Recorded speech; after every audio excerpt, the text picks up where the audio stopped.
பயணங்கள் முடிவதில்லை படம் வந்த சமயத்தில் ஒரு பிரபல பத்திரிகையில் எழுதியிருந்தாங்க, பாடல் வரிகளுக்கு வாயசைப்பதில் சிவாஜி சாருக்கு அப்புறம் மோகன் தான்.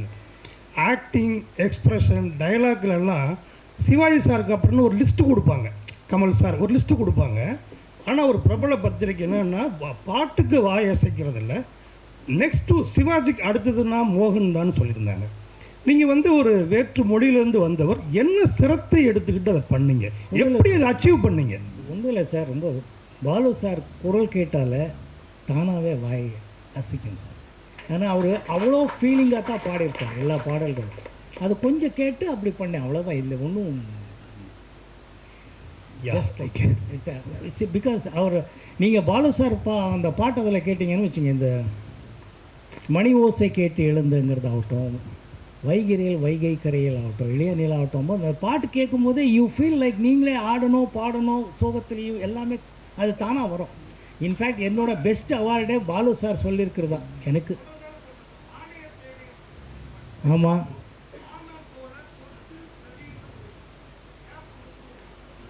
ஆமாங்க சார், அதுதான் சார், அதுதான். Thank you sir.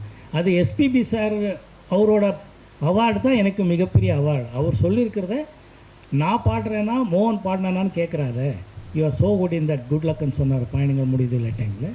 அதுக்கு அடுத்தது அவர் சொல்லியிருக்கிறது, அவர் நிறைய சிவாஜி சார் எம்ஜிஆர்லேருந்து இது வரைக்கும் எல்லா ஹீரோகளுக்கும் பாடியிருக்கிறாரு.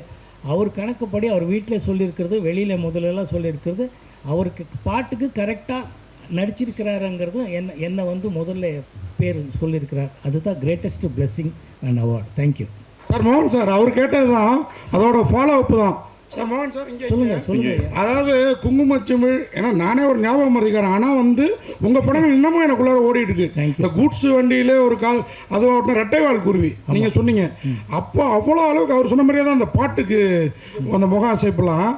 ஆனால் அன்னைக்கு அவ்வளோ சம்பளம்லாம் கிடையாது. இன்றைக்கி 150 கோடிங்கிறாங்க, 200 கோடிங்கிறாங்க. இன்றைக்கி ஹரா மூலம் திருப்பி வரீங்க. ஒருவேளை அன்னைக்கு விட்டதை பிடிக்கிறதுக்காக தான் இன்றைக்கி இந்த பிளானா? இதில் அந்த அளவுக்கு விஷயம் இருக்குதா? ஏன்னா இன்றைக்கி விஷயம் இருக்குதோ இல்லையா, ஹீரோவுக்கு பயங்கர சம்பளம் இருக்குது. இல்லைங்க, விட்டுது பிடிக்கிறதுங்களெல்லாம் எனக்கு நம்பிக்கை இல்லைங்க. அவன் தலையில் தமனுக்கும் தோறும் நம்புறவன் நான். எனக்கு என்ன இருக்கோ அது கிடைக்கும், என்ன இருக்கோ அதை சாப்பிட. இப்போ இங்கே நாங்களெல்லாம் சாப்பிட போகிறோம், நீங்களும் சாப்பிட போகிறீங்க. இருக்கிறதெல்லாம் சாப்பிட்றோமா, எங்களுக்கு எவ்வளோ முடியுமோ அவ்வளோதானே சாப்பிட்றோம். அவ்வளோதான் என் லைஃப்பில். Thank you sir. டேரக்டர் சார் அது மாதிரி உங்கள்கிட்ட ஒரு கேள்வி. இது என்ன, நம்ம பவுடர் நாயகர் இந்த படத்தில் பயன்படுத்தலையே, என்ன காரணம்? ஒரே உரையில் 2 கத்தி இருக்க வேணாம் மோகன் நிகில்னு அப்படின்ட்டா? இல்லை நான் தான் எழுதி கேட்க சொன்னேன். இல்லை சார், வேற 2-3 படத்தில் பிஸி ஆகிட்டேன். வாழ்த்துக்கள். அப்புறம் இது என்ன, ஹரஹரா சங்கராவா இல்லை எல்லாமுமா?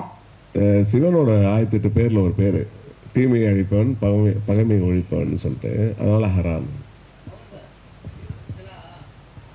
சொல்லுங்க பாலு. பார்த்துருக்காங்க, நாங்களும் அப்படி தான் பார்த்துட்ருக்கோம். இந்த படத்துலேயே அதை தாண்டி வேறு ஏதாவது கொடுக்கறதுக்கு ட்ரை பண்ணுங்க. ஏன்னா லவ்வாக பார்த்துருக்கோம், நாங்கள் டீசர் பார்க்கும்போது வேறு மாதிரி இருக்கு. இல்லைங்க, ஓகே, லவ்வாக பார்த்துருக்கீங்க. அது எத்தனையோ படங்களில் லவ் சீட்டிங்கு, லவ் இது அப்பாவாக எல்லாமே பார்த்துருக்கீங்க. இதில் வேறு கோணத்தில் என்னை பார்க்க முடியும். நீங்கள் அந்த ஃபேமிலி சென்டிமெண்ட், ஃபேமிலி விஷயங்கள் வரும்போது அந்த அந்த ஃபீலிங்குக்கு கொண்டு வந்திருக்காரு டைரக்டர். பட் அதர்வைஸ் டெஃபினட்டாக வேறு ஆங்கிள் ஆஃப் திங்கிங் தான் இது. அண்டு நல்லா பண்ண வச்சுருக்கிறாரு. எனக்கு பிடிச்சிருக்கு, சக நடிகர்களுக்கு பிடிச்சிருக்குன்றாங்க. ஹோப் உங்களுக்கும் பிடிக்கும்னு நான் நம்புகிறேன். தேங்க்யூ. சில்வர் ஜூப்ளி நாயகன் இவ்வளோ நாள் ஹீரோவாக தான் களம் காண்டுட்டு இருக்காரு, இப்பவும் ஹீரோவாக தான் இருக்காரு. ஆனால் விஜயோடைய படத்தில் ஹீரோவாக களம் இறங்கியிருக்காரா? இது உங்களுக்கு தெரியாதது கிடையாது. என்னோட முதல் படமே கோகிலாங்கிற படம், கமல்ஹாசன் சார் தான் ஹீரோ, நான் அதில் ஒரு ரோலு. முதல் தமிழ் படம்னு சொல்லிட்டு இருக்கிற இப்போ மூடு பண்ணியில் பிரதாபோதன் சார் தான் ஹீரோ, நான் ஒரு கேரக்டர். நமக்கு அப்படியெல்லாம் இல்லை. கேரக்டர்கள் வந்தால் நடிக்கிறதுக்குங்கிறது எப்பவுமே தயாராக இருக்கும். நான் ஒரு நடிகன் பேசிக்கலி, எனக்கு பிடிக்கணும், அவ்வளோதான். ஸோ அதனால் வரதில் 10 வந்தால் அதில் 1-2 வி வில் செலக்ட், அந்த மாதிரி தான் விஷயங்கள் தவிர வேற ஒன்று. பாதகம் செய்பவரை கண்டால் நாம் பயங்கொள்ளலாகாது பாப்பா, மோதி மிதித்து விடு பாப்பா, அவர் முகத்தில் உமிழ்ந்து விடு பாப்பா. அண்மை செய்திகளை உடனுக்குடன் தெரிந்து கொள்ள இணைந்திருங்கள் இயம்நாடு தொலைக்காட்சியுடன்.